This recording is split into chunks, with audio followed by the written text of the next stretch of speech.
राज्यात महायुतीचं सरकार स्थापन झालं असून मुख्यमंत्री आणि उपमुख्यमंत्री पदाचा शपथविधी सोहळाही पार पडलाय। आता चर्चा सुरू आहे ती महायुती सरकारच्या मंत्रिमंडळ विस्ताराची। आता मंत्रिमंडळात कोणाची वर्णी लागणार, कोणाला कोणतं मंत्रिपद मिळणार या सगळ्या गोष्टींवरून अनेक तर्कवितर्क लावले जात आहेत। विधानसभा निवडणुकीत कोकण विभागात दोन कुटुंबातील सख्खे भाऊ उमेदवार म्हणून निवडणुकीच्या रिंगणात होते। त्यातलं एक होतं राणे कुटुंब आणि दुसरं होतं ते म्हणजे सामंत कुटुंब।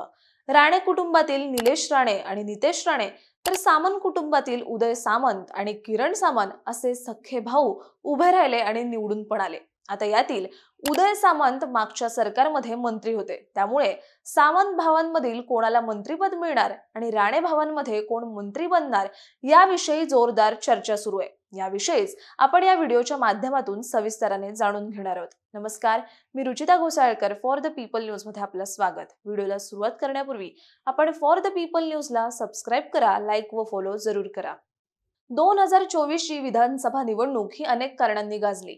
निवडणुकीपूर्वी महायुती आणि महाविकास आघाडी यांच्यामध्ये काटेकी टक्कर होईल असं वाटलं होतं, पण विधानसभा निवडणुकीच्या निकालातून महायुतीला प्रचंड बहुमत मिळाल्याचं स्पष्ट झालं। आता महायुती सरकारच्या मुख्यमंत्री आणि उपमुख्यमंत्र्यांचा शपथविधी देखील झालाय। नागपूर अधिवेशनापूर्वी मंत्रिमंडळ विस्तार होणार आहे। आता मंत्रिमंडळाचे दोन संभाव्य फॉर्म्युले समोर येतात। यामध्ये पहिला संभाव्य फॉर्म्युला 21, 12 आणि 10 तर दुसरा संभाव्य फॉर्म्युला 22, 13 आणि 12 असा असण्याची शक्यता आहे। संभाव्य फॉर्म्युलानुसार भाजपला 22 किंवा 23 मंत्रिपद तर शिवसेनेला 12 किंवा 13 मंत्रिपद आणि राष्ट्रवादी काँग्रेसला 10 किंवा 12 मंत्रिपद मिळण्याची शक्यता वर्तवली जाते।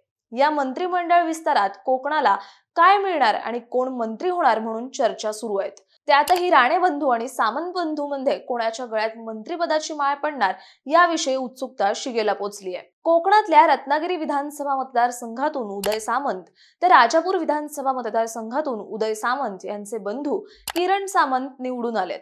उदय सामंत हे 2004 पासून या मतदारसंघातून निवडून येत आहेत आणि या आधीच्या सरकारमध्ये त्यांनी मंत्रिपद भूषवलेत। दुसऱ्यांदा आमदार म्हणून निवडून आल्यावर उदय सामंत नगरविकास राज्यमंत्री झाले होते। त्यानंतर महाविकास आघाडीच्या सरकारमध्ये ते उच्च व तंत्र शिक्षण मंत्री होते।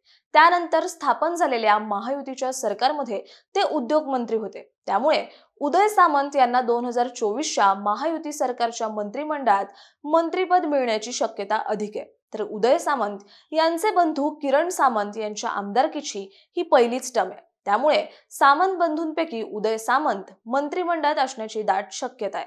तर भाजपकडून कणकवली विधानसभा मतदारसंघातून नितेश राणे तर कुडाळमधून शिवसेनेकडून निलेश राणे निवडून आलेत।